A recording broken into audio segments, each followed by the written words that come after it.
ସାଙ୍ଗ ମାନେ ଆପଣ ମାନଙ୍କୁ ସମସ୍ତଙ୍କୁ ମୋ ଷ୍ଟୋରି ଚ୍ୟାନେଲରେ ସ୍ୱାଗତ। ଚାଲନ୍ତୁ କାହାଣୀ ଶୁଣିବା ମିତର ମିତର ଅଷ୍ଟମ ଭାଗ। ପୂର୍ବ ଭାଗ ଯଦି ଆପଣମାନେ ଶୁଣି ନାହାନ୍ତି ଜଲ୍ଦି ଜଲ୍ଦି ଶୁଣି ନିଅନ୍ତୁ। କାହାଣୀ ଶୁଣି ସାରି ସବସ୍କ୍ରାଇବ୍ କରିବାକୁ କେବେ ବି ଭୁଲିବେନି ସାଙ୍ଗମାନେ। କହିଲା ନାଇଁ ଯାଉଛି ସ୍କୁଲ, ମୋ ପଢ଼ା ମିସ୍ ହେବ। ସେ ସ୍କୁଲ ବାହାରିଲା। ଅଭିପ୍ସାକୁ ନର୍ମାଲ ଦେଖି ଶିଲାଙ୍କ ମୁହଁରେ ଟିକେ ହସ ଫୁଟି ଉଠିଲା। ସାଙ୍ଗମାନେ ପୂର୍ବ ଭାଗରେ ଏତେ ବାଟ ଯାଏଁ ଆପଣମାନେ ଶୁଣିଥିଲେ। ଏବେ ଚାଲନ୍ତୁ ଆଗକୁ ଶୁଣିବା। ଅର୍ପିତା ବୁଧବାର ସ୍କୁଲ ବାହାରୁଛି। ସକାଳୁ ସକାଳୁ ତାଙ୍କ ଘରେ ଆଲୋଚନା ପଡ଼ିଥିଲା ମନୁର ମୃତ୍ୟୁକୁ ନେଇ। ସମସ୍ତେ ମନ ଦୁଃଖ କରିବା ସହ ପ୍ରଧାନ ଶିକ୍ଷକଙ୍କୁ ଗାଳି ଦେଉଥିଲେ। ରାଜା କହୁଥିଲା ବାପା ଯାହା ବି କୁହ ସେ ହେଡ଼ମାଷ୍ଟର ପାଇଁ ଆଜି ବିଚରା ଛୋଟା ପିଲାଟାର ଜୀବନ ଗଲା। କି ଅମଣିଷଟେ କେଜାଣି, ଛୁଆଟା ଠାରୁ ଟଙ୍କା ନେଇ ଚାକିରି ଖଣ୍ଡେ ଦେବ ବୋଲି କେତେ ବର୍ଷ ହେଲାଣି ସେ ଦୌଡ଼ୁଛି। ବିଚରା ମନୁର କେହି ଆଗକୁ ପଛକୁ ନଥିଲେ ବୋଲି ଏ ହେଡ଼ମାଷ୍ଟରକୁ ଖାଲି ପିଟିବା କଥା। ରାଜାର କଥା ଅର୍ପିତାକୁ ଠିକ୍ ବି ଲାଗୁଥିଲା। ସବୁ ଶୁଣି ଅର୍ପିତା ପଖାଳ ଆଳୁ ଭଜା ସହ ଲୁଣ ଲଙ୍କା ପୋଡ଼ା ଚକଟି ଖାଇବାକୁ ବସିଛି। ପିକୁ ଆସି ଅର୍ପିତାକୁ ଚୁପଚାପ ପଚାରିଲା, ଆରେ ଅର୍ପିତା କାଲି ସ୍କୁଲ ଯାଇଥିଲୁ ପ୍ରୀତି କିଛି ଦେଇନି? ଅର୍ପିତା ରାଗ କଡ଼ମଡ଼ ହୋଇ କହିଲା, ପିକୁ ଭାଇ ତୁମେ ନା, ଛାଡ଼ କ'ଣ କହିବି ଯେ ତୁମକୁ କ'ଣ ଝିଅ ମିଳୁନି? ସେ ପରା ମୋତେ କହିଲା ସେ ତୁମକୁ ଜାଣିନି ବୋଲି। ପିକୁ ହସି ଦେଇ କହିଲା, ଆଉ କ'ଣ କହିଲା? ପିକୁର ହସ ଦେଖି ଅର୍ପିତା କହିଲା, ମୋତେ ପଚାର ନାହିଁ ତା କଥା, ମୋର ତା ସହ ଜମା ପଡ଼ିବ ନାହିଁ ହେଲା।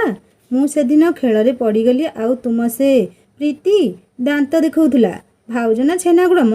ପିକୁ ଅର୍ପିତାକୁ ଏମିତି ଫୁସ୍ ହେବା ଦେଖି ଲିଜା ରାଜାର ଟିଫିନ୍ ପ୍ୟାକ୍ କରୁ କରୁ ପଚାରିଲା, କ'ଣ ଗପୁଛ ଭାଇ ଭଉଣୀ? ଏମିତି ଚୁପ୍ ହେଇ ବି କୁହ, ମୋତେ ଟିକେ କହିବନି? ଅର୍ପିତା କିଛି କହି ଆସୁଥିଲା। ପିକୁ ତା ଜଙ୍ଘକୁ ଟିକେ ଚିମୁଟି ଦେଇ କହିଲା, ଖାଇକି ଯା ସ୍କୁଲ, କେତେ ଗପୁଛୁ ଯେ? ନାଇଁ ମ ଭାଉଜ ସେ କିଛି ନୁହେଁ, ମୁଁ ତାକୁ ତା ଖେଳ କଥା ପଚାରୁଥିଲି। ଅର୍ପିତା ଜଙ୍ଘ ଆଉଁସି ଆଉଁସି ରାଗରେ କଟମଟ ହେଇ କହିଲା, ଡାହା ମିଛୁଆ କେଉଁଠିକାର। ପିକୁ ଅର୍ପିତା ରାଗ ଦେଖି କଥା ବୁଲେଇ କହିଲା, ଚଣ୍ଡୀ ମୁଁ କଲେଜରୁ ଆସିଲା ବେଳକୁ ତୋ ପାଇଁ ଭଲ ଚକୋଲେଟ୍ ଆଣିବି। ଯାଉଛି ଏବେ, ଆସିଲେ କଥା ହେବି। ଅର୍ପିତା ଖାଇସାରି ସ୍କୁଲ ଯିବା ପରେ ଲିଜା ଓ ମିନୁ ଖାଇ ବସିଲେ ଏକାଠି। ରାଜା ତା ଅଫିସ ପଳେଇଥିଲା। ସୁବାସ ବସି ଚିଠା କରୁଥିଲେ ଘରର ସଉଦା ଆଣିବାକୁ। ସୁବାସ ପଚାରିଲେ, ଆଜି ଦିନ ପାଇଁ କ'ଣ ଆଇଁଷ ଆସିବ? ମିନୁ ମନା କରି କହିଲେ, ନା ନା କାଲି ଶେଷ ପାଳି ମାଣବସା, କେତେ କାମ ଯେ ଅଛି, ଆଉ ଆଇଁଷ ଫାଇଁଷ କରିହେବନି ମ, ଘର ଧୁଆଧୁଇ କରି ଚିତା ପଡ଼ିବ। ଲିଜା କହିଲା, ବୋଉ ମାଣବସା ଶୁଣିଛି କିନ୍ତୁ ମୋ ବାପ ଘରେ ମାଣବସା ନାହିଁ। ଲିଜାକୁ ମାଣବସାର ସବୁ ନୀତି ନିୟମ ବୁଝାଇ କହୁ କହୁ ମିନୁ କହିଲେ, ତୁ ବ୍ୟସ୍ତ ହ ନା, ଏଇ ବର୍ଷ ଖାଲି ଦେଖେ, ଆର ବର୍ଷକୁ ନିଜେ କରିବୁ। ତେବେ ଲିଜା ରାଜାଟା ଯଦି ଯାଆନ୍ତା ତୁମ ଘରକୁ ପିଠା ପଠାନ୍ତି। ଲିଜା କହିଲା, ଥାଉ ବୋଉ, ଏତେ ବାଟରୁ କ'ଣ ପିଠା ଦେବ ଯେ, ସେ ବି ତ ଯିବେ ନାହିଁ। ସୁବାସ ଶୁଣି କହିଲେ, ମିନୁ କି କଥା, ବୋହୁ ବାପଘର ମାଣବସା ନାହିଁ, ଆମେ ପିଠା ଦେବା ନାହିଁ? କି ଅବିବେକୀ କଥା କହୁଛ ତୁମେ? ମୁଁ ଅଟୋ ଯୋଗାଡ଼ କରି ନିଜେ ନେଇକି ଯିବି ମୋ ସମୁଦି ଘରକୁ, ସେଇ ବାହାନାରେ ବୁଲିକି ଆସିବି ଟିକେ। ଲିଜା ଖୁସି ହୋଇଗଲା। ସୁବାସ ଆଉ କିଛି ଗପୁ ଗପୁ ଲିଜାକୁ ପଚାରିଲେ, ଲିଜା ତୁ ଚାକିରି କରିଥିଲୁ, କ'ଣ ଛାଡ଼ି ଦେଇଛୁ ଚାକିରି?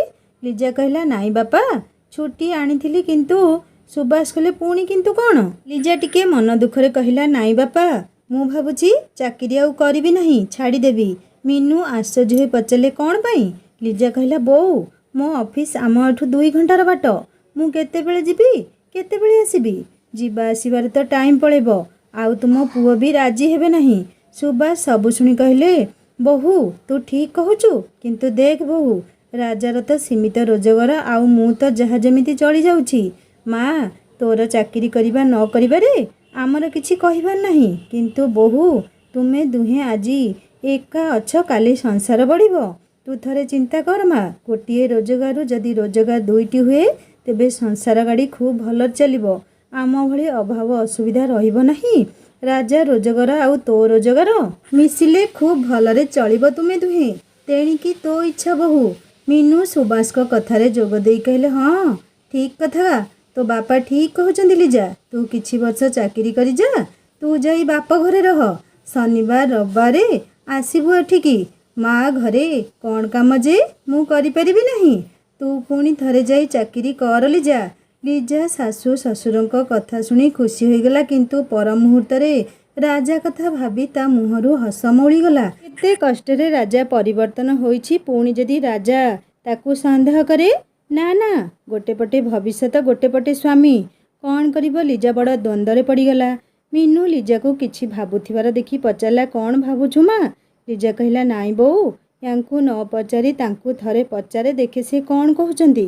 ମିନୁ କହିଲା, ଆଲୋ ତାକୁ କ'ଣ ପଚାରିବୁ? ସିଏ କ'ଣ ତୋ ମୁରବୀ? ବାପା ତ କହୁଛନ୍ତି ସିଏ ଆଉ କ'ଣ କହିବ? ତାକୁ ପଚାରିଲେ ସିଏ ତ ମନା କରିବ ନା। ସିଏ କ'ଣ ସହଜରେ ହଁ ମାରିବ? ମୋ କଥା ମାନେ, ତାକୁ କିଛି ପଚାରିବା ଦରକାର ନାହିଁ। ଲିଜା ଗଭୀର ଚିନ୍ତାରେ ପଡ଼ିଗଲା। ସୁବାସ କହିଲେ, ଲିଜା କ'ଣ ଭାବୁଛୁ? ମୁଁ ତ କହୁଛି ରାଜାକୁ ଆଉ କ'ଣ ପଚାରିବୁ? ବୋହୂ ଚାକିରି କରିବୁ କି ନା ତୁ ନିଜ ନିଷ୍ପତ୍ତି ନିଜେ ନେ, ବାକି ମୁଁ ବୁଝିବି। ତୁ ଚାକିରିରେ ଜଏନ୍ କରି ଯା, ତାପରେ ତାକୁ କହିବୁ। ଲିଜା ହଁ ମାରି ଖାଇସାରି ବାସନ ସବୁକୁ ନେଇଗଲା ମାଜିବା ପାଇଁ, କିନ୍ତୁ ମନରେ ତାର ଅନେକ ଦ୍ୱନ୍ଦ୍ୱ। କ'ଣ କରିବ ନ କରିବ ଚିନ୍ତାରେ ପଡ଼ିଗଲା ଲିଜା। ରାଜାକୁ ପଚାରିବ ନା ନାଇଁ ଚିନ୍ତାରେ ପଡ଼ିଗଲା। ଅର୍ପିତା ଓ ଅଭିପ୍ସା ସ୍କୁଲରେ ପହଞ୍ଚିବା ପରେ ପ୍ରେୟାର କ୍ଲାସ୍ ପରେ ସାର୍ ମନୁ ଆତ୍ମାର ସଦ୍ଗତି ପାଇଁ ଶୋକସଭା କରାଇବା ସହ 2 ମିନିଟ୍ ନୀରବ ପ୍ରାର୍ଥନା କରାଇଲେ। ଅଭିପ୍ସାର ଦାଦା ସାଇକେଲଟିକୁ ନେଇ ପିଇଟି ସାର୍ଙ୍କ ଦାୟିତ୍ୱରେ ଦେଇ ମନୁର ସ୍ମୃତି ସ୍ୱରୂପ ସ୍କୁଲରେ ରଖିବାକୁ ନିବେଦନ କଲେ। ସ୍କୁଲର ସମସ୍ତ ଶିକ୍ଷକ ଶିକ୍ଷୟିତ୍ରୀ ସାନୁଙ୍କୁ ଧନ୍ୟବାଦ ଅର୍ପଣ କରିଲେ। ସାନୁ ସ୍କୁଲ ଅଫିସରେ ଅଭିପ୍ସାର ପାଠପଢ଼ା ବିଷୟରେ କିଛି ଆଲୋଚନା କରି ସ୍କୁଲରୁ ବିଦାୟ ନେଲେ। ସମସ୍ତ ଶିକ୍ଷକ ଶିକ୍ଷୟିତ୍ରୀ ମନୁର ମୃତ୍ୟୁରେ ଦୁଃଖ ପ୍ରକାଶ କରିବା ସହ ନିଜ ନିଜ ଭିତରେ ପ୍ରଧାନ ଶିକ୍ଷକଙ୍କୁ ଏଥିପାଇଁ ପରୋକ୍ଷରେ ଦାୟୀ କଲେ। କିନ୍ତୁ କଥାରେ ଅଛି ନା, ସ୍ୱର୍ଗକୁ ନିଶୁଣି ନାହିଁ କି ବଡ଼ ଲୋକଙ୍କୁ ଉତ୍ତର ନାହିଁ। ପ୍ରଧାନ ଶିକ୍ଷକଙ୍କ ମୁହଁରେ କିଏ କହିବ ଯେ ଅଭିପ୍ସା ଓ ଅର୍ପିତା ସ୍କୁଲରେ ସବୁଦିନ ପରି ଫ୍ରି ନଥିଲେ ବି ପିଲାମାନଙ୍କୁ ଦେଖି ଗତକାଲିର ଘଟଣାରୁ କିଛି ପରିମାଣରେ ନିଜକୁ ମୁକ୍ତ କରିପାରିଥିଲେ। ସ୍କୁଲ କ୍ଲାସ୍ ସବୁଠି କେବଳ ମନୁ ଭାଇର ଚର୍ଚ୍ଚା ହେଉଥିଲା। କିନ୍ତୁ ବିଧାତା ଯାହା ଲେଖନ୍ତି ତାକୁ ଅବା କିଏ ଅନ୍ୟଥା କରିବ? ମନୁର ସେତିକିରେ ଯିବାର ଥିଲା ଗଲା, କିନ୍ତୁ ବିଚରା ପିଲାମାନଙ୍କୁ ମୋହ ମାୟା ବନ୍ଧନରେ ବାନ୍ଧି ଦେଇ ଯାଇଥିଲା। ମନୁର ମୃତ୍ୟୁ ଆଖିରେ ଦେଖି ପିଲାମାନେ ବ୍ୟତିବ୍ୟସ୍ତ ହୋଇଯାଇଥିଲେ କିଛି ସମୟ ପାଇଁ। ଅର୍ପିତା କ୍ଲାସରେ ବସିଥାଏ। ପ୍ରୀତି ଅର୍ପିତାକୁ ଡାକିଲା, ଅର୍ପିତା ବାହାରକୁ ଆସିଲୁ। ଅର୍ପିତା ଚାହିଁଲା ଅଭିପ୍ସା ମୁହଁକୁ। ପ୍ରୀତିର କଥା ଶୁଣିବାକୁ ଇଚ୍ଛା ନଥିଲା ତାର। ପ୍ରୀତି ତା ହାତ ଧରି ଟାଣିଲା, ଶୁଣିଯା ଖାଲି ଟିକେ, କ୍ଲାସ୍ ଆରମ୍ଭ ହୋଇଯିବ। ଅର୍ପିତା ବାଧ୍ୟ ପିଲାଟେ ପରି ଉଠିକି ଗଲା। ପ୍ରୀତି କ୍ଲାସ୍ ବାହାରେ ଅର୍ପିତା ହାତରେ କାଗଜ ଗୋଟିଏ ଧରେଇ କହିଲା, ପ୍ଲିଜ୍ ତୋ ପିକୁ ଭାଇଙ୍କୁ ଦେଇଦେବୁ। ଅର୍ପିତା କିଛି କହି ଆସୁଥିଲା। ପ୍ରୀତି ହସି ଦେଇ କ୍ଲାସ୍ ରୁମ୍କୁ ପଳେଇଲା। ଅର୍ପିତା ସେ ଚିଠିଟି ହାତରେ ମୁଠେଇ ଧରି କ୍ଲାସ୍ ରୁମ୍କୁ ଗଲା। ମନେ ମନେ ଭାବିଲା, ପ୍ରୀତିକୁ 2-4 ପଦ ଶୁଣେଇ ଦେଇଥିଲେ ହେଇଥାନ୍ତା। ସେଦିନ ପରା କହୁଥିଲା, ପିକୁ କିଏ ମୁଁ ଜାଣିନି, ଆଜି ଜାଣିଗଲା। ବିଲେଇ ଆଖି ବୁଜି କ୍ଷୀର ପିଉଛି, ଭାବୁଛି ମୁଁ କାହାକୁ ଦେଖିପାରୁନି, ମାନେ ମୋତେ କେହି ଦେଖିପାରୁନାହାନ୍ତି। ତୋ ଭାଗ୍ୟ ଭଲ କହ। ପିକୁ ଭାଇଙ୍କ ମୁହଁକୁ ଚାହିଁ ମୁଁ କିଛି କହିପାରୁନି। ଅଭିପ୍ସା ପଚାରିଲା, କ'ଣ ହେଲା? ସେ କ'ଣ ପାଇଁ ଡାକୁଥିଲା? ଅର୍ପିତା ଅଭିପ୍ସାକୁ ତ କିଛି ଲୁଚାଇ ପାରିବ ନାହିଁ, ତେଣୁ ସବୁ କିଛି କହି ଆସୁଥିଲା। ସାର୍ ଆସି ପହଞ୍ଚିଗଲେ କ୍ଲାସ୍ କରିବାକୁ। ଅର୍ପିତା ଅଭିପ୍ସା କ୍ଲାସ୍ ସାରି ଘରକୁ ଗଲେ। ଅର୍ପିତା ବହି ଫୋପାଡ଼ି ଦେଇ ବ୍ୟାଗ୍ରୁ ଚିଠି କାଢ଼ି ଡ୍ରେସ୍ ପ୍ୟାକେଟରେ ପୁରାଇ ଦୌଡ଼ିଲା ବଡ଼ ବାପାଙ୍କ ଘରକୁ। ମିନୁ ଡାକୁଛନ୍ତି ପଛରେ, ଆଲୋ ଏମିତି ବହି ଫୋପାଡ଼ି କୁଆଡ଼େ ଯାଉଛୁ ଯେ? ଖାଇ ପିଇ ଯୁଆଡ଼େ ଯା। କିଛି ଶୁଣିଲା ନାହିଁ ଅର୍ପିତା। ବଡ଼ ବାପାଙ୍କ ଘରେ ପହଞ୍ଚି ପଚାରିଲା, ବଡ଼ ବୋଉ, ପିକୁ ଭାଇ କୁଆଡ଼େ ଗଲେ କି? କଲେଜରୁ କ'ଣ ଆସିନାହାନ୍ତି? ପିକୁର ଭାଉଜ ଘରୁ ବାହାରି ଆସି କହିଲା, ଆରେ ଅର୍ପିତା ଆସ ଭିତରକୁ। ଏମିତି ବ୍ୟସ୍ତ ହୋଇ ପିକୁଙ୍କୁ କାହିଁକି ଖୋଜୁଛ? ଆସ ଏଠିକି। ଅର୍ପିତା କଥା ବାଁରେଇ କହିଲା, ନାଇଁ ମୋ ବଡ଼ ଭାଉଜ, କିଛି କାମ ନାହିଁ ତ। ପିକୁ ଭାଇ କଲେଜ ଗଲାବେଳେ କହିଥିଲେ ମୋ ପାଇଁ ଚକୋଲେଟ୍ ଆଣିବେ ତ, ସେଇଥିପାଇଁ ତାଙ୍କୁ ଖୋଜୁଛି। ସୁବାସ ବାବୁଙ୍କ ବଡ଼ ଭାଇଙ୍କର 2 ପୁଅ ପିକୁ ଓ ମିକୁ। ମିକୁ ବିବାହିତ। 2 ଭାଇଙ୍କର ଅର୍ପିତା ଗେହ୍ଲି ଭଉଣୀ। ରାଜାଠାରୁ ଦୁହେଁ ଅଧିକ ଭଲ ପାଆନ୍ତି ଅର୍ପିତାକୁ। ଅର୍ପିତା ଦାଦାଙ୍କର ବି ଗୋଟିଏ ମାତ୍ର ପୁଅ ଚିକୁ। କହିବାକୁ ଗଲେ ଅର୍ପିତା 3 ବାପା ବୋଉ ଏବଂ 4 ଭାଇରେ ସମସ୍ତଙ୍କର ଗୋଟେ ବୋଲି ଅଲିଅଳି ଭଉଣୀ। ସୁବାସ ବାବୁ ଓ ତାଙ୍କ 2 ଭାଇ ନାମକୁ ସିନା ଭିନ୍ନ ହୋଇ ରୋଷେଇ କରନ୍ତି, କିନ୍ତୁ ପିଣ୍ଡ ଶ୍ରାଦ୍ଧ କାମ ଏକାଠି ହୁଏ। ମାଣ କେବଳ ଅଲଗା, କିନ୍ତୁ ଆଉ ସବୁ ଓଷା ବାହାରେ ପୁରା ପରିବାର ଏକାଠି ରୋଷେଇ କରନ୍ତି ଦୁଆର ମଝିରେ। କାହାର କାହା ପ୍ରତି ମନ ଊଣା ନାହିଁ। କେବଳ ଯାହା ନିଜ ରୋଜଗାରକୁ ନେଇ ଚଳିବାକୁ ସୁବିଧା ହେବ ବୋଲି ଅଲଗା ହୋଇଯାଇଛନ୍ତି। ଜାଗା ବାଡ଼ି ବଣ୍ଟା ହୋଇନି, କିନ୍ତୁ ଯିଏ ଯାହାର ଘର କରି ନିଜ ପରିବାର ସହ ସୁଖ ଦୁଃଖରେ ରୁହନ୍ତି। ଅର୍ପିତାକୁ ମିକୁର ସ୍ତ୍ରୀ ରୂପା ଘର ଭିତରକୁ ଟାଣି ନେଇ କହିଲା, ଆସ ଭିତରକୁ ବସ ଏଇଠି, ମୁଁ ଟିକେ କ'ଣ ଜଳଖିଆ ନେଇ ଆସେ। ଏହି ସମୟରେ ପିକୁ ଆସି ପହଞ୍ଚି ଯିବାରୁ ଅର୍ପିତା କହିଲା, ଭାଉଜ ଥାଉ, ଜଳଖିଆ ପରେ ଖାଇବି, ଏଇ ପିକୁ ଭାଇ ଆସିଲେଣି ପରା। ଦୌଡ଼ି ଯାଇ ପିକୁର ସ୍କୁଟି ଆଗରେ ଛିଡ଼ା ହୋଇ ଚିଠିଟି କାଢ଼ି ଦେଖେଇ ଦୌଡ଼ିଲା ଛାତ ଉପରକୁ। ପିକୁ ଗାଡ଼ି ବନ୍ଦ କରିଦେଇ ଦୌଡ଼ିଲା ଅର୍ପିତା ପଛେ ପଛେ। ଡାକୁଥାଏ ଏ ଚଣ୍ଡୀ ରହ ଶୁଣୁ ଟିକେ। ଅର୍ପିତା ଧରାଛୁଆଁ ନ ଦେଇ ଦୌଡ଼ିଲା ଛାତ ଉପରକୁ। ପିକୁ ତା ପଛେ ପଛେ ଛାତ ଉପରକୁ ଯାଇ କହିଲା ପ୍ଲିଜ୍ ମୋ ସୁନା ଭଉଣୀ ମୋ ଗେହ୍ଲି ଦେ ସେ ଚିଠି ମୋତେ। ଦେଖେ ତୁ ଚକୋଲେଟ୍ ଆଣିଛି ନା। ଅର୍ପିତା କହିଲା ନାଇଁ ନାଇଁ ଏଇଟା ବଡ଼ ବୋଉକୁ ନହେଲେ ବଡ଼ ଭାଉଜଙ୍କୁ ଦେବି।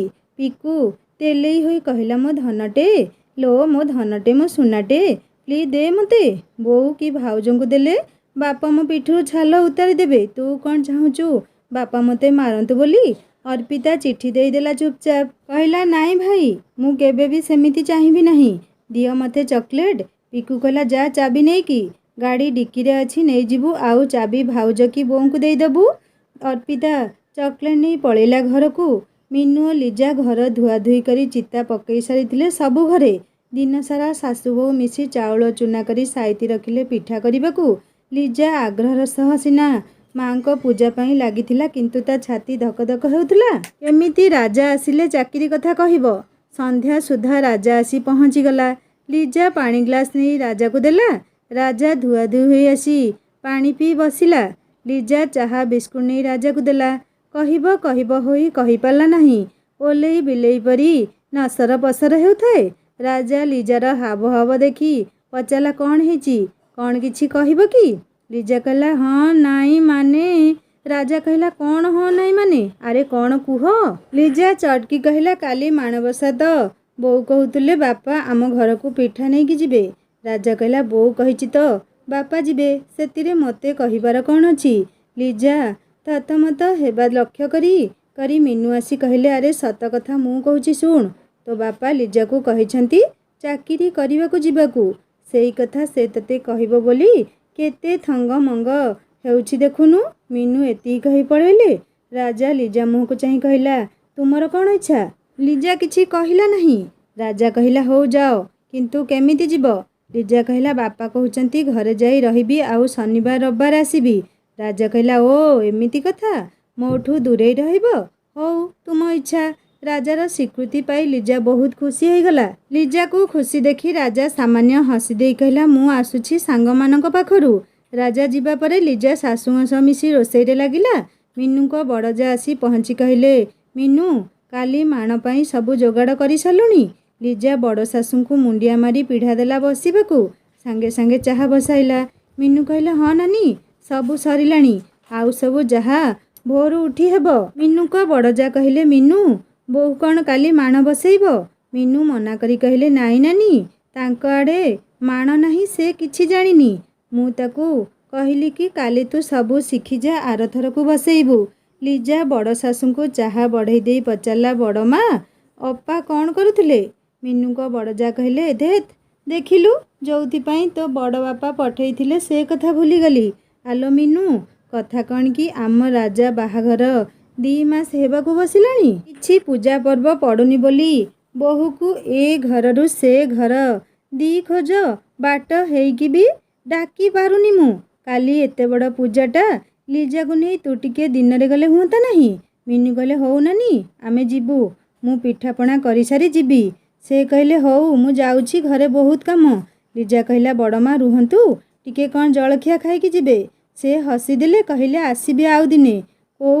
କୋଷେ ଦୂର ହେଇଛି ଯେ ଖାଲି ଯାହା ଘର କାମରେ ଛନ୍ଦି ହେଇ ଆସିପାରୁନି ନହେଲେ 3 ଯା ଆମେ ବା ଗୋଟିଏ ଥାଳିରେ ଖାଉଥିଲୁ। ବଡ଼ ଶାଶୁ ଯିବା ପରେ ଲିଜା ମିନୁଙ୍କୁ କହିଲା ବୋଉ ମୁଁ ତାଙ୍କୁ କହିଲି ଚାକିରି କଥା ସେ କିଛି କହିଲେନି ହସିଦେଲେ। ମିନୁ କହିଲା ହଉ ଭଲ ହେଲା କାଲି ବାପା ତୁମ ଘରକୁ ପିଠା ନେଇ ଗଲେ ତୁମ ଘରେ ଜଣେଇ ଦେଇ ଆସିବେ ତୁ ଆର ସପ୍ତାହରେ ଯିବୁ। ଲିଜା କହିଲା ଆଜ୍ଞା ବୋଉ ସେଇଆ କରିବି। ଲିଜା ପଚାରିଲା ବୋଉ କ'ଣ ତରକାରୀ ହେବ। ମିନୁ କହିଲେ ଆଳୁଦମ୍ କରିଦେ ଆଉ କ'ଣ ଟିକେ ଭାଜିଦେ। ରାଜାର ତୋର ତ ରୁଟି ଖାଇବ ଆଉ ଯଦି ତୁମ ପାଇଁ କ'ଣ କରିବୁ କର। ହଁ ଟିକେ ଶୀଘ୍ର କାମ ସାରିବା ଆଜି ରାତିରେ ଅଇଁଠା ବାସନ କିଛି ରହିବ ନାହିଁ। ଲିଜା ହଁ ମାରି ରୋଷେଇରେ ଲାଗିଗଲା। ଖାଇ ପିଇ ସମସ୍ତେ ଶୋଇବାକୁ ଗଲେ। ଲିଜା ଯିବା ପୂର୍ବରୁ ରାଜା ଶୋଇପଡ଼ିଥିଲା। ଲିଜା ରାଜା ସହ ବହୁତ କିଛି ଗପିବାକୁ ଚାହୁଁଥିଲା ଖୁସିରେ କିନ୍ତୁ ରାଜା ଶୋଇଥିବା ଦେଖି ଆଉ ଡାକିଲା ନାହିଁ। ଲିଜା ବହୁତ ଖୁସି ଥିଲା। ମନକୁ ମନ କହିଲା ଯାହା ହଉ ମୁଁ ଯାହା ଚାହୁଁଥିଲି ବାପା ବୋଉ କହିଲେ ଆଉ ଇଏ ବି ରାଜି ଅଛନ୍ତି। ସତରେ ଏମିତି ପରିବାର ଭାଗ୍ୟରେ ଥିଲେ ମିଳେ। ଲିଜା ଠାକୁରଙ୍କୁ ମୁଣ୍ଡିଆ ମାରି ଶୋଇପଡ଼ିଲା। ସମସ୍ତେ ଶୋଇଥାନ୍ତି ନିଘୋଡ଼ ନିଦରେ। ଅର୍ପିତା ହଠାତ୍ ନିଦରୁ ଉଠି ପାଟି କଲା, ସାପ ସାପ। ଅର୍ପିତା ପାଟି ଶୁଣି ମିନୁ ଓ ସୁବାସ ଧଡ଼ପଡ଼ ହୋଇ ଉଠି ଖୋଜି ପକାଇଲେ କାହିଁ ସାପ କେଉଁଠି। ଅର୍ପିତା କହିଲା, ସେଇ ଖଟ ତଳେ। ସୁବାସ ଓ ମିନୁ କବାଟ ଖୋଲିଦେଇ କବାଟ ଧଡ଼ାଧରି ଝାଙ୍କିଲେ ସତର୍କତାର ସହ। ଦେଖିଲେ କିଛି ନାହିଁ। କହିଲେ, ଅର୍ପିତା ସାପ କାହିଁ? ଅର୍ପିତା କହିଲା, ଏଇ ମୋ ବହି ଥାକରେ ପଶିଥିଲା। ମିନୁ ବହି ଥାକ ଆଡ଼େ ବାଡ଼ି ଖେଞ୍ଚୁ ଖେଞ୍ଚୁ ସୁବାସ ନିଦ ଟଳମଳ ଅର୍ପିତାକୁ ଦେଖି କହିଲେ, ମିନୁ ଇଏ ସ୍ୱପ୍ନ ଦେଖି ଏମିତି ହେଉଛି। ମିନୁ ଅର୍ପିତାକୁ ଦୋହଲାଇ ଦେଇ କହିଲେ, ଭଲ ଛୁଆ ହେଇଛୁ, ରାତି ଅଧରେ ସ୍ୱପ୍ନ ଦେଖି ସାପ ସାପ ହେଉଛୁ, ମଣିଷ କି ଛାନିଆ। ସୁବାସ ହସିଲେ ଖୁବ୍ ଜୋରେ। କହିଲେ, ଅର୍ପିତା ଶୋଇପଡ଼। ମିନୁ ଓ ଲିଜା ମିଠା ନେଇ ପହଞ୍ଚିଲେ ମିନୁ ପିକୁଙ୍କ ଘରେ। ରୂପା ଦୌଡ଼ି ଆସି ପାଛୋଟି ନେଲା ଲିଜା ଓ ମିନୁଙ୍କୁ। ରୂପାଙ୍କୁ ମୁଣ୍ଡିଆ ମାରିଲା ଲିଜା। ରୂପା ଡାକିଲା, ଖୁଡ଼ି ଆସ ଭିତରକୁ। ବାଟରେ ବସିଥିଲେ ସୁବାସଙ୍କ ବଡ଼ ଭାଇ। ଲିଜା ତାଙ୍କୁ ମୁଣ୍ଡିଆ ମାରି ଭିତରକୁ ଗଲା। ମିନୁ ପଚାରିଲେ, ମିକୁ ନାହାନ୍ତି କି? ରୂପା କହିଲା, ନାଇଁ, କମ୍ପାନୀ ଯାଇଛନ୍ତି। ରୂପା ମିଠା ଜରିଟି ରୋଷେଇ ଘରେ ନେଇ ରଖୁ ରଖୁ କହିଲା, ବୋଉ ଦେଖିଲ ଖୁଡ଼ି କେମିତି ଲିଜାକୁ ନେଇ ଆସିଛନ୍ତି ବୋଲି ମିଠା ଧରି ଆସିଛନ୍ତି। ମିନୁଙ୍କ ବଡ଼ ଯା କହିଲେ, ମିନୁ ଏଗୁଡ଼ା କି କଥା ଯେ? ବୋହୂ କ'ଣ ମୋର ନୁହେଁ ଯେ ତୁ ମିଠା ଧରି ଆସୁଛୁ ପରପୁରା ଭଳିଆ? ତୋ ଦେଢ଼ଶୁର ଶୁଣିଲେ ରାଗିବେ। ମିନୁ ହସି ଦେଇ କହିଲେ, ନାଇଁ ମ ନାନୀ, ଲିଜା ପ୍ରଥମ ଥର ଆସୁଛି ତ ସେଇଥିପାଇଁ ନେଇ ଆସିଲି। ମିନୁ ଓ ଲିଜାଙ୍କୁ ରୂପା ନେଇଗଲା ନିଜ ବେଡରୁମକୁ। ମିନୁ ଟିକେ ବସି କହିଲେ, ତୁମେ ଦୁଇଜା ବସି ଗପୁଥାଅ, ମୁଁ ଘରକୁ ଯାଉଛି। 4ଟା ବେଳକୁ ଆସିକି ନେଇଯିବି ଲିଜାକୁ। ରୂପା କହିଲା, ଖୁଡ଼ି ଘରେ କିଏ ଅଛି ଯେ ଯିବ? ବସ ଟିକେ, ମୁଁ ସମସ୍ତଙ୍କ ପାଇଁ ପିଠା ଡାଲମା ଆଉ ଖଟା କରିକି ରଖିଛି, ସମସ୍ତେ ମିଶିକି ଖାଇବା। ସାନ ଖୁଡ଼ି ବି ଆସିବେ। ମିନୁ କହିଲେ, ଆରେ ଆରେ ତୁ ଏତେ ଧନ୍ଦା କାହିଁକି କରୁଥିଲୁ? ଆମେ ଖାଇ ପିଇ ଆସିଛୁ ଦୁହେଁ, ଘରେ ଏତେ ପିଠା କିଏ ଖାଇବ? ମିନୁଙ୍କ ବଡ଼ ଯା କହିଲେ, ମିନୁ ବସ, ଯିବୁ ତ, ଏତେ ତରବର କ'ଣ ପାଇଁ? ରାଜା ବାହା ହେଲା ଦିନରୁ ବୋହୂ ହାତରୁ କାମ ଛଡ଼େଇ ନେଲାଣି, ହେଲେ ତୋତେ ତର ନାହିଁ ଆସିବାକୁ। ମନେ ପକେଇଲୁ ମାଣବସା ହେଲେ 3 ଯା ସମସ୍ତଙ୍କୁ ଖାଇବାକୁ ଦେଇସାରି କେମିତି ସାଙ୍ଗ ହୋଇ ପିଠା ଡାଲମା ଖାଉଥିଲେ, କି ମଜା ଲାଗୁଥିଲା ସେତେବେଳେ। ରୂପା ଓ ଲିଜା ଶୁଣୁଥିଲେ ଆଗ୍ରହର ସହ। ମିନୁ କହିଲେ, ହଁ ସେ ସମୟ ଆଉ କାହିଁ ନାନି। ରୂପା ମିନୁ ଓ ନିଜ ଶାଶୁଙ୍କୁ ବସାଇ 4 ଗ୍ଲାସ୍ ଥଣ୍ଡା ନେଇ ଆସିଲେ। ସମସ୍ତେ ବସି ଗପସପ୍ର ପସରା ମେଲେଇ ଦେଲେ। ଲିଜା ପଚାରିଲା, ଅପା ପିକୁ କାହିଁ ଦେଖାଯାଉନାହାନ୍ତି, କଲେଜ ଯାଇଛନ୍ତି କି? ରୂପା କହିଲା, ହଁ। ରୂପା ଛଣା କାକେରା 2ଟା ଆଣି ଥୋଇ ଦେଇ ଆଲମିରାରୁ ଆଲବମ୍ କାଢ଼ି ଦେଖେଇଲା। ଆଲବମ୍ ଦେଖୁ ଦେଖୁ ଲିଜାର ନଜର ପଡ଼ିଗଲା ଗୋଟେ ଲଙ୍ଗଳା ଛୁଆ ଉପରେ। ଲିଜା ପଚାରିଲା, ଅପା ଇଏ କିଏ କି? ମିନୁ ଫଟୋ ଦେଖି ଚଟକିନା ଉତ୍ତର ଦେଲେ, ଇଏ ଆମ ପିକୁ ବା। କମ୍ ଦୁଷ୍ଟ ହୁଅନ୍ତି ଛୁଆବେଳେ, ଭାରି ଗେହ୍ଲା ଆଉ ଭାରି ଜିଦିଆ ଥିଲେ, ଯାହା ଚାହିଁବେ ସେଇଆ। ଲିଜା ଫଟୋ ଦେଖି ଖୁବ୍ ହସିଲା। କହିଲା, କେଡ଼ିକି ଟିକେ ହେଇଛନ୍ତି, ଆଜି ଦେଖା ହୁଅନ୍ତୁ ମୋ ସହ। ଏତିକି କହୁ କହୁ ପିକୁ ବୋଉ ବୋଉ ଡାକି ପଶି ଆସିଲା ରୁମ୍କୁ।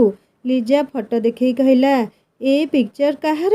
ହସିଲେ ସମସ୍ତେ ଜୋରରେ। ପିକୁ ଲାଜେଇ ଯାଇ ଛଡ଼େଇ ନେଲା ଫଟୋକୁ।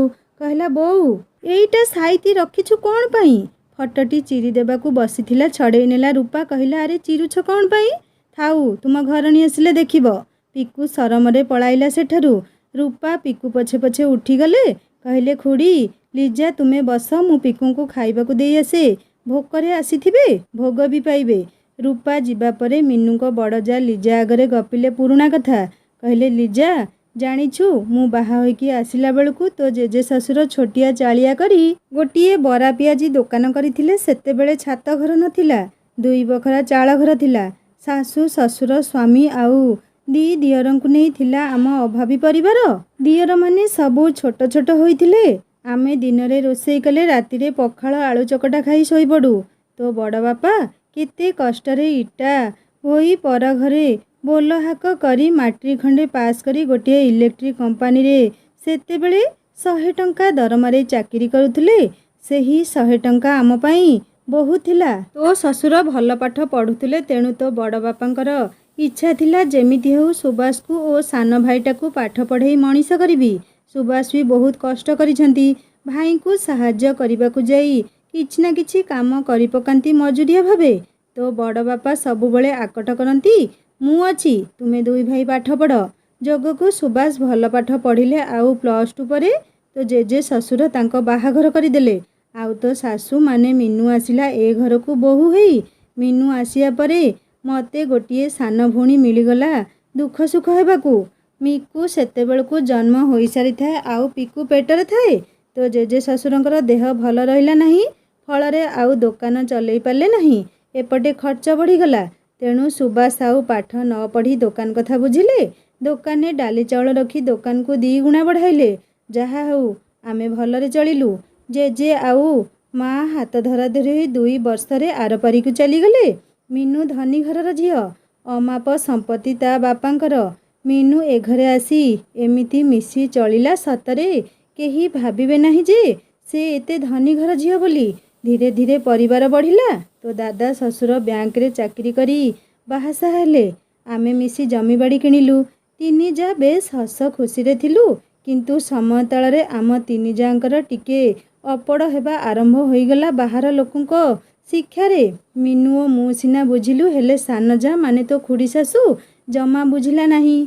एमिति कली झगड़ारे 3 भाई निष्पत्ति नेले जिए जहार परिवार को नहीं अलगा रहिबो। सतरे लो माँ, जो दिन आम चुली हांडी अलगा हैला केते कांदीचु समस्ते। खियापा हैला नहीं 2 दिन, हेले आउ मिसी पारिलु नहीं। धीरे धीरे जिए जेझार घर करी रहिलु। हेले माँ, आमे ना को अलगा सिना, हेले आज भी आम मन गोटिए लो। लिजा सबू शुणुथुला मन देई। एतिक बेले सान खुड़ी शाशु मीता आसी पहुँची कहिला, लिजा एइठी बसिथिबु, आम घर आड़े चाल टिके। मीनू हसी देई कहले, जीवलो तोर बहुत आइस, आ बस। लिजा उठी मुंडिया मारिला। मीता धरी नहीं कहले, हो हो हेला उठू। 3 जा ओ रूपा लिजा बसी गपसप होई खियापिया सारिले। लिजा और मीनू घर को बाहरिले। रूपा भल शाढ़ी आनी लिजा को पिंधई देई कहले, आसिबुलो मझिरे मझिरे। लिजा कहला, अपा तुमे जीव। रूपा कहले, हाँ जीवी, तो सह कथा हेई भल लगुची। मु जेतेबेले समय मिलिबो जीवी। मीनू और लिजा घर को आसी माँ का आस्थान उठाई गड़ी पड़ले टिके सेजरे। किछि समय रेस्ट नहीं घर द्वार ओलाओली कामरे लागिगले। अर्पिता स्कूलू आसी पहुँचला। अर्पिता खाईसारी बसी पाठ पढ़िला। मीनू खाली एपट सेपट होई सुभाष का फेरिया बाट को चाहूले। संध्यारे राजा फेरिला ऑफिस रु। राजा टिके भारी टेंशन थिला परी लागुथला। मीनू कहला, बाबा रे जा धुआ धुई हेई पड़, मु तो बरा रखिछि खाइबू। लिजा राजार टेंशन देखी पचारला, कौन हेछि, किछि प्रोब्लेम? राजा मुह फण फण करी कहला, किछि नहीं। राजार क्रोध बुझिबा लिजार सामर्थ्य बाहरी थिला। केतेबेले कौन परिवर्तन आसुथला किछि बुझी पारु नथुला। लिजा ठीक जेमिति अदिनिया मेघ परी। आकाश एने परिष्कार थिबो, सांगे सांगे कुआडू कलाहांडिया कला बादल आसी असराय ओजाड़ी देब। लिजा राजार चुटी को साउले दे कहला, कौन ऑफिस रे किछि असुविधा हेछि कि? रागीगला राजा। लिजार हाथ छाटी दे कहला, कौन हेछि कौन नहीं, कौन सबु कथा तुमको जनइबी। तुमे कौन मो असुविधा समाधान करी देबो? राजार चित्कार शुणी 2 हाथ पछको घुंची गला लिजा। माणबसारे घरे पाटितुंड लागिले लक्ष्मी छाड़ी जाती शुणिछि छोट बेलू। तेणु एते बड़ दिन रे घरे अशांति न हो भाभी से स्थान परित्याग कला लिजा। मीनू राजा पाई बरा धरी आसिले। बरा और पिठा थोई पचारे, चाहा पीबू कि रे? राजा मना कला। मीनू चेतई दे कहले, माणबसारे घरे किछि अशांति करनी, तो ऑफिस असुविधा ऑफिस रे छाड़ी आसे। मीनू को कथारे ततला अंगारे पानी पड़ी शीतल हेबा परी राजा शीतल हो जाइथिला। चुपचाप बरा पिठा खाई बाहर को पड़ेइथिला। अर्पिता मीनू कहला, बोऊ तो पुअर 1000 रोल ना? मीनू अर्पिता को आकट करी कहले, एमिति कुहंती नहीं, से पर तो बड़ भाई, जा पाठ पढ़िबु जा। अर्पिता जीवा परे मीनू लिजा को बुझेई कहले, लिजा ता सह बेसी बढ़िबु नहीं, मते लागुछि तार ऑफिस रे किछि असुविधा हेछि। घंटा को अनाई देई मीनू कहले, लिजा बापा दिनरु गलेनी, तुम घर को राति आसी 8टा हेलानी, ए जाए आसिले नहीं, मनटा भल लागुनी मोर। लिजा आश्वासन देई कहला, बोऊ बापा आसुथिबे, व्यस्त हुओनी। बापा प्रथम थर आम घर को जाइछंती, आम घरे कौन सहजरे छाड़िबे? मते लागुछि मो बाबा मामा बापा को आज छाड़िबे नहीं। बोऊ आमर तो एठी तो फोन नहीं, नहेले घर को फोन करी बुझी देइथिले होइथांता। मीनू कहले, हौ अपेक्षा करिबा, आउ कौन करिबा, हौ जा सकाळु कामरे लागिछु, हालिया लागुथिबो, आजिर रोषेई नहीं, जा टीवी देखिबु, नहले गड़ी पड़ जाई। लिजा कहला, बोऊ जाउछि अर्पितांक पाखकू, ଲିଜା अर्पिता पाखକୁ ଯାଇ ପଚାରିଲା କ'ଣ ପାଠ ବୁଝିବାର ଅଛି ନା କ'ଣ? अर्पिता ଲିଜାକୁ କହିଲା ନାଇଁ ଭାଉଜ, ସବୁ ବୁଝିପାରୁଛି, କିଛି ଅସୁବିଧା ହେଲେ ଚାନ୍ଦ ବୁଝେଇ ଦେଉଛି। ତୁମେ ବସ ଏଇଠି। ଭାଉଜ, ତୁମେ ଚାକିରି କରିବାକୁ ପଳେଇବ, ମୋତେ ଭଲ ଲାଗିବ ନାହିଁ। ମୁଁ ତୁମକୁ ମିସ୍ କରିବି। ଲିଜା अर्पिताକୁ କହିଲା ଆରେ ମୁଁ ସବୁଦିନ ଚାକିରି କରିବି ନାହିଁ, 5-6 ବର୍ଷ ଚାକିରି କରି ଛାଡ଼ିଦେବି। ଏତେ ଦୂର ସବୁବେଳେ କ'ଣ ଯାଇ ହେବ? ତା ଛଡ଼ା ମୁଁ ତ ସପ୍ତାହକୁ 2 ଦିନ ଆସିବି। ତୁମେ ପଢ଼ାରେ ମନ ଦିଅ अर्पिता, ଜୀବନରେ ପାଠ ଆଉ ଭବିଷ୍ୟତ ନିହାତି ଦରକାର। अर्पिता କହିଲା ଭାଉଜ, ତୁମ ହାତ ରୋଷେଇ ଖାଇ ଖାଇ ମୋଟି ହୋଇଯାଉଛି। କେତେ ଆଇଟମ୍ କରୁଛ ତୁମେ। ଯାହା ବି ହଉ ତୁମ ହାତ ରନ୍ଧା ମିସ୍ କରିବି। अर्पिताକୁ କୋଳେଇ ନେଇ ଲିଜା କହିଲା ମୋ ଗେହ୍ଲି ନଣନ୍ଦକୁ ମୁଁ ରବିବାର ଆସିଲେ ଭଲ ଭଲ ରାନ୍ଧିକି ଖାଇବାକୁ ଦେବି। ତୁମେ ବି ଗୋଟେ ପିଲା ଯେ ଆଇଁଷ ଖାଉନ। अर्पिता କହିଲା ଛି, ସେଗୁଡ଼ା କିଏ ଖାଏ? ଭାଉଜ, ତୁମେ ଘରୁ ଆସିଲେ ମୋ ପାଇଁ ଆଚାର ଆଣିବ। ସେଦିନ ତୁମ ଘରେ ଖାଇଥିଲି, ଭଲ ଲାଗୁଥିଲା। ଲିଜା କହିଲା ହଁ ଆଣିବି। ଏତିକି ବେଳେ ପିକୁ ଆସି ପହଞ୍ଚିଗଲା। ପିକୁକୁ ଦେଖି ଲିଜା କହିଲା କ'ଣ ବାବୁ ଆସିଲ? ଆଚ୍ଛା, ତୁମେ ସବୁଦିନ अर्पिताଙ୍କ ସ୍କୁଲ ଫେରିବା ବାଟକୁ ଚାହିଁ ବସୁଛ, କଥା କ'ଣ? ତୁମ ଭାଇ ଭଉଣୀ ଭିତରେ କିଛି ଗୋଟିଏ ଖିଚଡ଼ି ପକୁଛି, କ'ଣ ମୋତେ କହିବନି? ସାଙ୍ଗମାନେ, ଲିଜା ଭଳି ପାଠ ପଢ଼ୁଆ ସୁନ୍ଦର ସ୍ତ୍ରୀଟିଏ ପାଇ ମଧ୍ୟ ରାଜା କାହିଁକି ଖୁସି ନଥିଲା, ତାହା ଜାଣିବା ଏହି କାହାଣୀର 9ମ ଭାଗରେ। କାହାଣୀ କେମିତି ଲାଗୁଛି ମୋତେ ନିଶ୍ଚୟ କମେଣ୍ଟ କରି ଜଣାଇବେ। ଯଦି ଭଲ ଲାଗୁଥାଏ ସବସ୍କ୍ରାଇବ୍ କରି ବେଲ୍ ଆଇକନ୍ ଦବାଇଦେବେ। କାହାଣୀ ଆଗକୁ ବହୁତ ଇଣ୍ଟରେଷ୍ଟିଂ ହେବ। ହିନ୍ଦୀ ଷ୍ଟୋରି ଚ୍ୟାନେଲକୁ ଭିଜିଟ୍ କରନ୍ତୁ। ଏହି କାହାଣୀର ଡେସ୍କ୍ରିପସନରେ ଲିଙ୍କ୍ ଦେଇଛି। କାହାଣୀ ଶୁଣିସାରି ସବସ୍କ୍ରାଇବ୍ ନିହାତି କରିବେ। ରହୁଛି, ନମସ୍କାର, ଜୟ ଜଗନ୍ନାଥ।